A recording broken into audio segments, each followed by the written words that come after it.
first 3 decades of the 20th century changed Kalamazoo from the Gilded Age of the 1890s, when Caroline Bartlett Crane was minister of People's Church, to a city which looked more like the one we know today. Streets were being paved, Park Street in 1904 and Lovell in 1906. The use of electricity became common, and telephones gradually came into use. People's Church had one by 1908. Automobiles were uncommon on the streets before 1910, but Caroline's husband, Dr. Warren Crane, was assessed a traffic fine of $5 in 1909 for driving on the wrong side of the street. Normal School, forerunner of Western Michigan University, was founded in 1903 with 117 students and 10 faculty members, with its first building opening in the fall of 1904. 3 years later, People's Church invited all of Western's faculty and students to a reception, and in 1908, the little cable car was installed to make it easier to get to the new building on Prospect Hill. By 1918, there were 7 railroad lines into the city, bringing 57 passenger trains each day, in addition to the interurbans to Battle Creek, Grand Rapids, Gull Lake, and Allegan. The old interurban station still stands on Portage Street. People rode electric trolleys around town until 1932. The city bought land for the airport in 1925. The population of the city grew from 24,400 to nearly 55,000 in those 30 years. Events at People's Church during the 36 years between the time of Caroline Bartlett Crane's resignation in 1898 and the beginning of Edwin Palmer's pastorate in 1934 are probably the least known to the present members of People's Church of all of its 150-year history. 10 ministers served the church during these 36 years, but none with a tenure any longer than 8 years, and those were not consecutive. There were, however, several developments of great importance to the church. First, the foundation of the Hubbard-Hennica grant, which enabled the church to participate in several community activities of a service nature. Second, the celebration of the 50th anniversary of the founding of the church. Third, the hopeful ministry of a young woman of great promise. And fourth, the contemplated merger with the Congregational Church. 4 gifts over a 4-year period instituted the Hubbard-Hennica Fund. The first gift came while Ernest Smith was minister in 1899 from Julia A.R. Hennica of Wayland, who, impressed by the programs instituted at the church under Caroline Bartlett Crane, designated her bequest to be used for a day nursery and for manual training for girls. The amount was about $10,500 by the time money to support her surviving husband was subtracted. The very next year, Mary O. Hubbard, who had never been a member of People's Church, left $1,000 to help support the kindergarten. Her husband Silas had given the $20,000, which enabled the building of the 1894 church. Mary Hubbard Hoyt, one of the daughters of Mary and Silas Hubbard, and a People's Church board member, left $4,000 to People's upon her death that same year. Julia Hennica's mother, Mary Forbes of Allegan, died 3 years later, leaving $10,000 to the church for unrestricted use. Altogether, in 1903, by which time Thomas Burns was the minister, the fund totaled $25,500. 88 years later, in 1991, the fund was worth almost the same amount, $25,186. The trust had specified when drawn up that monies be invested only in government bonds or in mortgages, and for all those years, all the interest had been spent. The interest from the non-designated funds was used every year to help make up the operating budget, which was always in the red. And the interest from the philanthropic portion, left for the nursery school, the kindergarten, and manual training, was used for many community and denominational causes. A Sunday morning kindergarten was funded to serve children from any church whose parents wished to leave them there and attend another church. A day nursery was opened originally at People's Church and then moved to the north side where they thought more mothers might take advantage of it. But it was closed in 1903 because of a very slim clientele. A project that thrived for 10 years, however, was begun in 1904. This was the evening rest, where meals were served to working women every night but Sunday for 10 cents each, though 2 cents extra was charged for dessert, bread, or vegetable. At that time, many young farm women came into town to work in the Kalamazoo Corset Company, which employed about 1,000 people, mostly women, or in laundries or paper companies. They rented rooms but had trouble finding a place to eat, since taverns were nearly the only public places serving meals. And they had no areas for socializing except the streets, since entertaining guests was prohibited in the rooming houses. It's not surprising that the evening rest served on average 160 meals a night. And the young women were welcome to use the parlors and library and gymnasium equipment, which also had been given by Mary Hubbard. By 1909, it was announced that 25,400 meals had been served. While Mr. Burns was minister, there was good attendance at church, up to 400 for evening service and up to 100 in the morning. But there was a chronic lack of operating funds, and Mr. Burns resigned in 1905.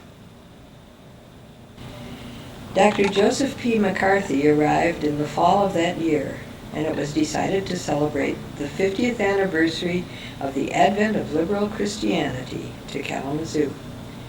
First, although the building was only 12 years old, it was necessary to redecorate because the roof had been leaking. Dr. McCarthy was made chair of the celebration committee and allotted $20 to make preparations.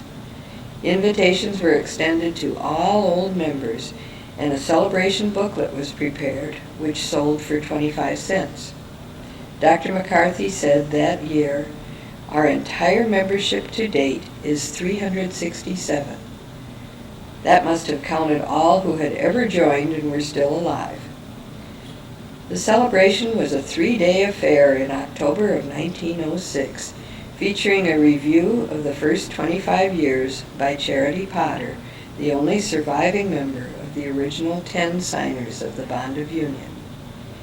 Carolyn Bartlett Crane reviewed the second 25 years, which included her ministry. That was the year of the San Francisco earthquake, and the members of People's Church responded by sending $100 to help the victims. It was typical. Any special plea for funds, for state missionary purposes, Unitarian Ministers Fund, a church burned down in Grand Haven, were responded to generously. As Charity Potter said at the 50-year celebration, "Our people have responded to every philanthropic and charitable call that has been made. They have given freely to everything without respect to denomination, and often to the financial detriment of our own church." During Dr. McCarthy's ministry, very attractive monthly bulletins were placed around town to attract visitors to the church. They listed activities such as the Sunday Evening Unity Club, which Mrs. McCarthy led, and a monthly class on stars given by Carolyn Bartlett Crane, as well as sermon topics for Sunday mornings and evenings. One sermon was on Robert G. Ingersoll, whom Roger Greeley would later personify at churches all over the country. The McCarthys returned east in 1911, followed in the pulpit by George Patterson, who remained for 5 years. On one of his programs, he stated, "Only he who has no faith in honesty, virtue, friendship, love, and life can be said to be an atheist. A man may be without your God and still not be without God." Interest waned and there were financial difficulties. Dr. Prager, a member of the board at People's Church and a professor at Kalamazoo College, said, "The church shouldn't exist if it can't support itself without drawing on its endowment funds." By 1919, a suggestion was made to close, but the members decided to try again. They hired Julia Budlong in 1920. She came with energy and enthusiasm and gave people hope of a ministry such as Caroline Bartlett Crane had conducted 25 years earlier. Mrs. Crane, who was still active in the church, recommended her highly. One of Julia's early sermons was reported in the Kalamazoo Gazette when she said, "Formal belief in a God is not essential to religion. Service of our fellow men, the quest for truth in scientists' laboratories, devotion to beauty or duty, all imply devotion to high ideals, and such devotion is genuine religion." Julia was featured in a Christian Register article in January 1921, telling of the renewed hope of the church. Charity Potter, the last of the original 10 members of the church, died in 1921, just before turning 95. Late that summer, Julia contracted polio and suffered paralysis. Her mother, Minna Budlong, a well-educated and capable woman who was in Kalamazoo caring for Julia, filled in for her daughter on a number of occasions, and she was asked to represent the church at the General Assembly the next summer. The congregation offered her the pastorate in 1922, and after much hesitation, she accepted and was ordained that October. She filled the role to the end of that church year, when she accepted an offer from the Women's Alliance in Boston to be its field secretary. As in 1919, the members of the church wondered whether they could go on. In December of 1923, a proposal was made by Reverend Phelps of the First Congregational Church that the two churches unite. Various committees considered the proposal for several months, but when Caroline Bartlett Crane, who was on the union committee, moved that any proposal must be one that will preserve the identity of People's Church as an organization, the idea of joining the two churches was abandoned.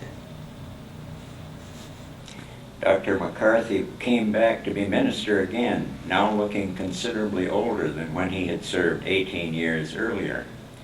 He had published a book, The Philosophy of Religion, chapters of which were used by the forerunner of the Church of the Larger Fellowship. He quoted a Christian Century article noting that Episcopalians no longer believed the statements in the Apostles' Creed, so Dr. McCarthy wrote a substitute one. He gave a sermon declaring Unitarianism is not dead.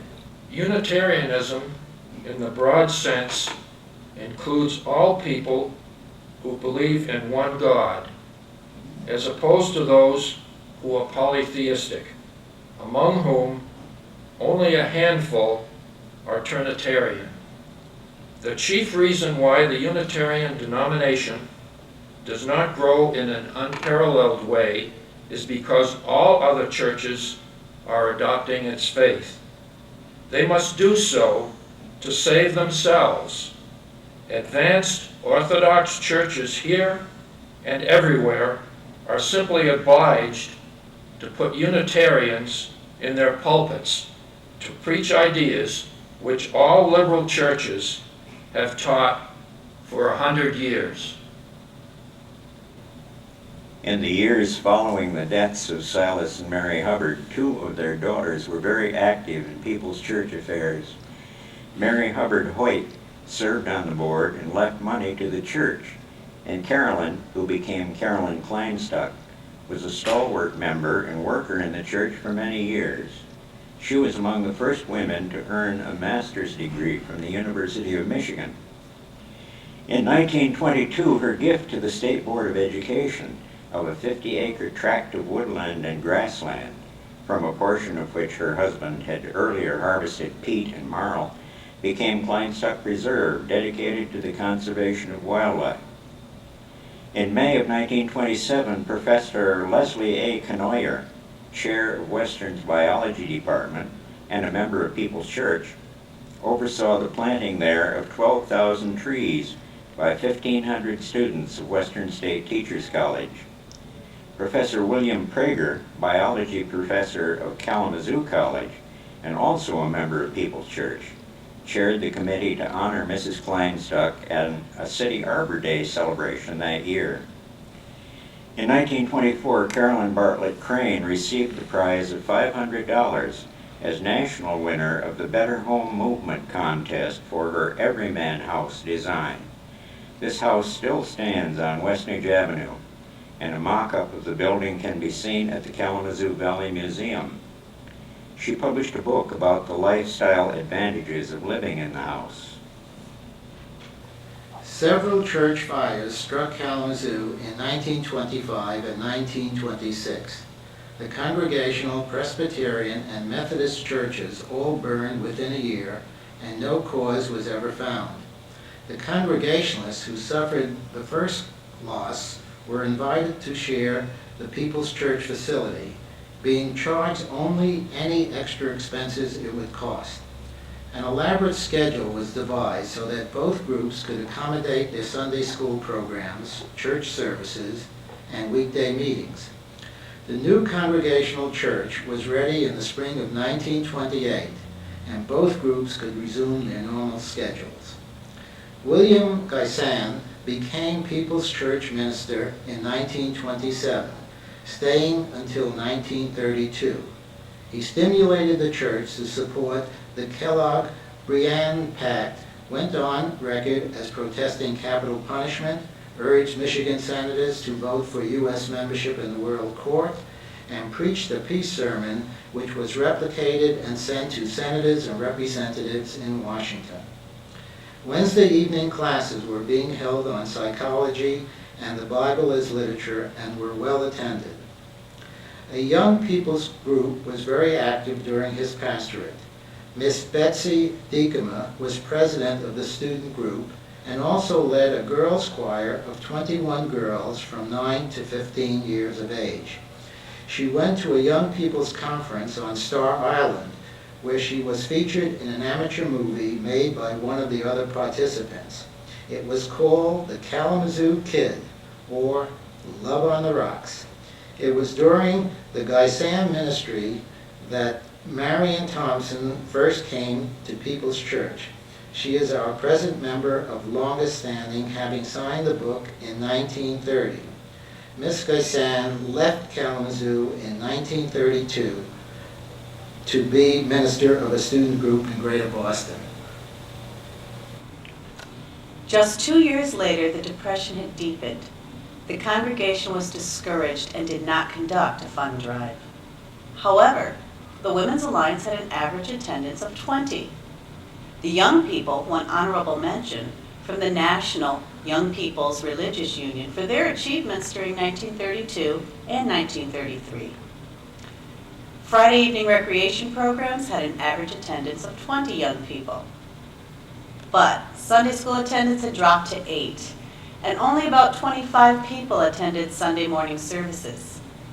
Mr. Lapp, the young minister, was in town only during the weekends, attending school in Ann Arbor during the weekdays. Caroline Kleinstuck died in 1932. It was her daughter, Frida Blankenberg, who was chair of the committee which honored Caroline Bartlett Crane in 1934 by presenting her image in bas-relief to the public library.